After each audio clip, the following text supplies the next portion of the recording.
Good morning, Year 4. I hope you're all okay.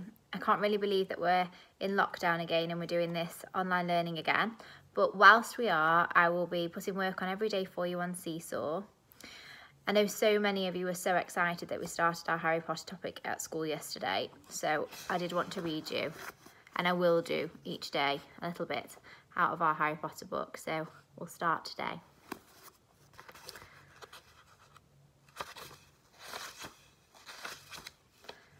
So, The Boy Who Lived, Chapter 1. Mr. and Mrs. Dursley of number 4 Privet Drive were proud to say that they were perfectly normal. Thank you very much. They were the last people you'd expect to be involved in anything strange or mysterious, because they just didn't hold any such nonsense. Mr. Dursley was the director of a firm called the Grunnings, which made drills. He was a big, beefy man with hardly any neck, although he did have a very large moustache. Mrs. Dursley was thin and blonde and had nearly twice the usual amount of neck, which came in very useful, as she spent much of her time craning over garden fences, spying on the neighbours.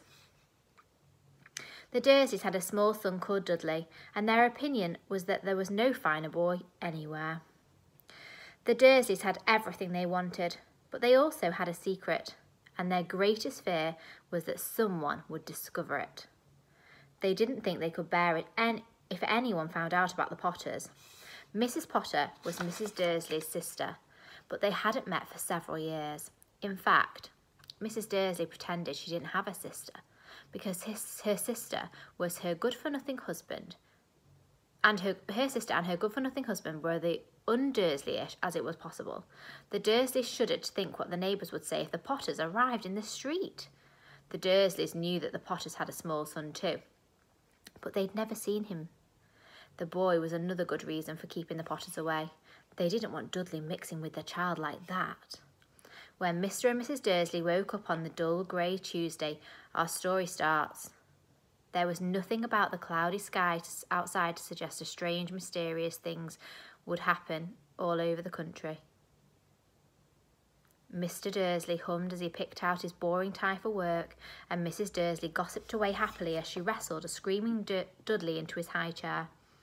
None of them noticed a large, tawny owl flutter past the window. At 8:30, Mr. Dursley picked up his briefcase, pecked Mrs. Dursley on the cheek, and tried to kiss Dudley goodbye, but missed, because Dudley was now having a tantrum and throwing his cereal all over the walls. Little tyke, chortled Mr. Dursley as he left the house. He got into his car and backed out of number 4's drive. It was on the corner of the street that he noticed the first sign of something peculiar. A cat reading a map. For a second, Mr. Dursley didn't realise what he'd seen. Then he jerked his head around to look again. There was a tabby cat standing on the corner of Privet Drive, but there wasn't a map in sight. What could he have been thinking of? It must have been a trick of the light. Mr. Dursley blinked and stared at the cat. It stared back. As Mr. Dursley drove around the corner and up the road, he watched the cat in his mirror. It was now reading the sign that said Privet Drive. No, looking at the sign. Cats couldn't read maps or signs. Mr. Dursley gave himself a little shake and put the cat out of his mind. As he drove towards the town, he thought of nothing except the large order of drills he was hoping to get in that day. But on the edge of town, drills were driven out of his mind by something else. As he sat in the usual morning traffic jam, he couldn't help noticing that there seemed to be a lot of strange people about. People in cloaks. Mr. Dursley couldn't bear people who dressed in funny clothes. Mr. Dursley couldn't bear people who dressed in funny clothes. The get-ups you saw on young people. He supposed this was one of the stupid new fashions. He drummed his fingers on the steering wheel and his eyes fell onto a huddle of these strange people standing quite close by.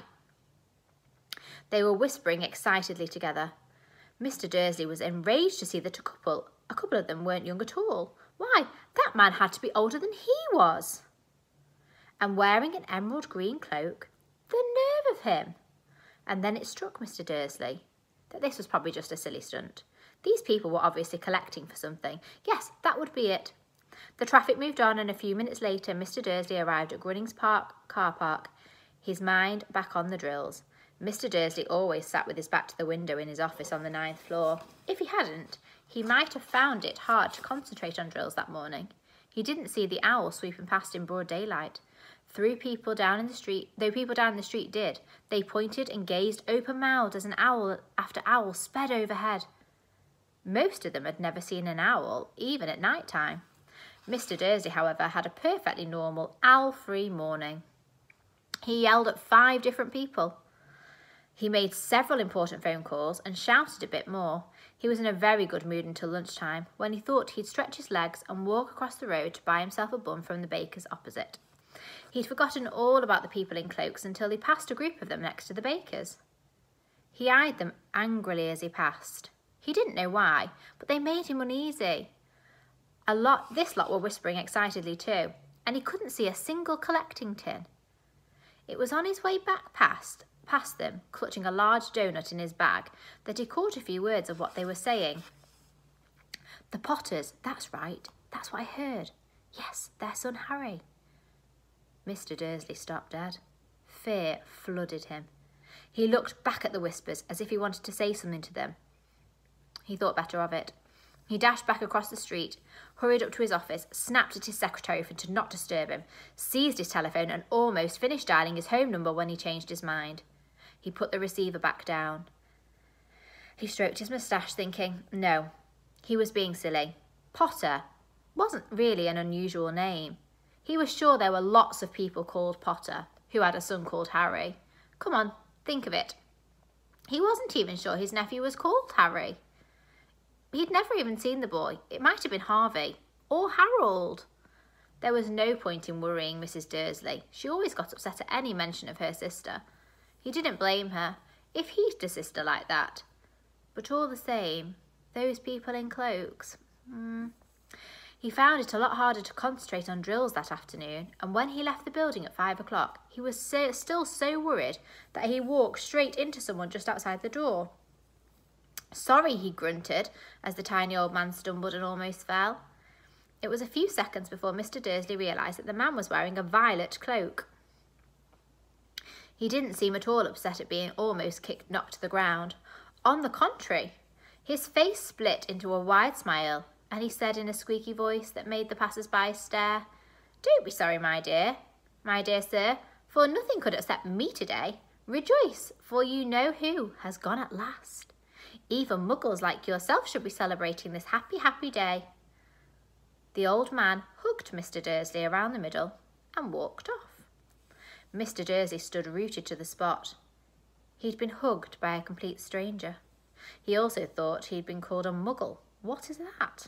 He was rattled. He hurried to his car and set off home, hoping he was imagining things, which he'd never hoped before, because he didn't approve of imagination.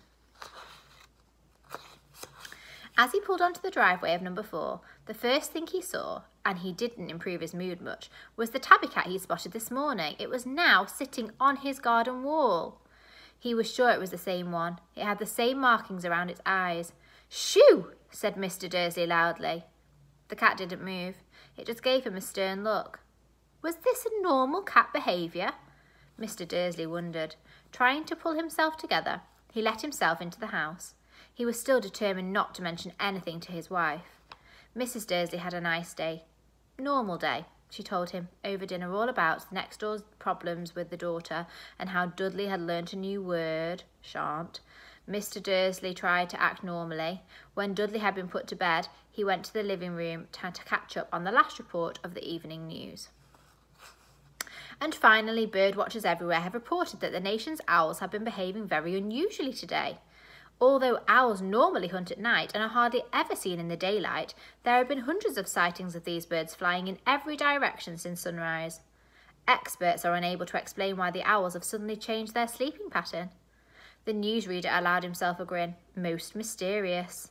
And now, over to Jim McGuffin with the weather. What's going to be any more shower of owls tonight, Jim?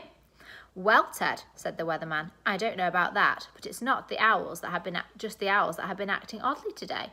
Viewers as far as Kent, Yorkshire, Dundee have been phoning me to tell me that instead of rain, I promised yesterday, they've had a downpour of shooting stars. Perhaps people have been celebrating bonfire night early. It's not until next week, folks. But I can promise a wet night tonight. Mr. Dursley sat frozen in his chair. Shooting stars all over Britain, owls flying in the daylight, mysterious people with cloaks all over the place, and a whisper about the Potters. Mrs. Dursley came into the living room carrying 2 cups of tea. It was no good. He'd have to say something to her. He cleared his throat nervously. Petunia, dear, you haven't heard from your sister lately, have you? As he expected, Mrs. Dursley looked shocked and angry. After all, they normally pretend she didn't have a sister. No, she said sharply. Why?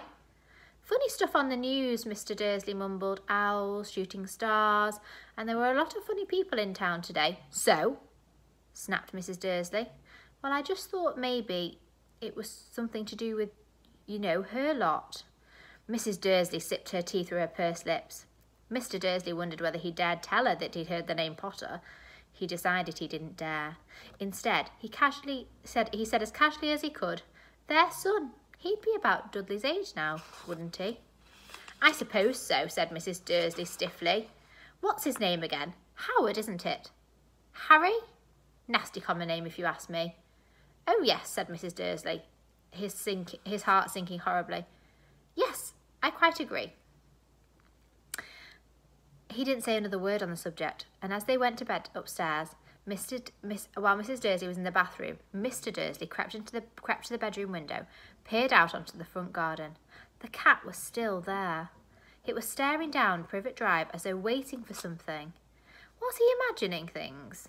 Could this have anything to do with the Potters? If it did, if it got out that they were related to a pair of... Well, he didn't think he could bear it. The Dursleys got into bed. Mrs. Dursley fell asleep quickly, but Mr. Dursley lay awake, turning it all over in his mind. His last comforting thought before he fell asleep was that even if the Potters were involved, there was no reason for them to come near him and Mrs. Dursley. The Potters knew very well what he and Petunia thought about them and their kind. He couldn't see how Petunia could get mixed up in anything that might be going on. He yawned and turned over. It couldn't affect them. How very wrong he was. And we'll stop there and I will carry on tomorrow. If anyone needs anything at all, just contact me on Seesaw.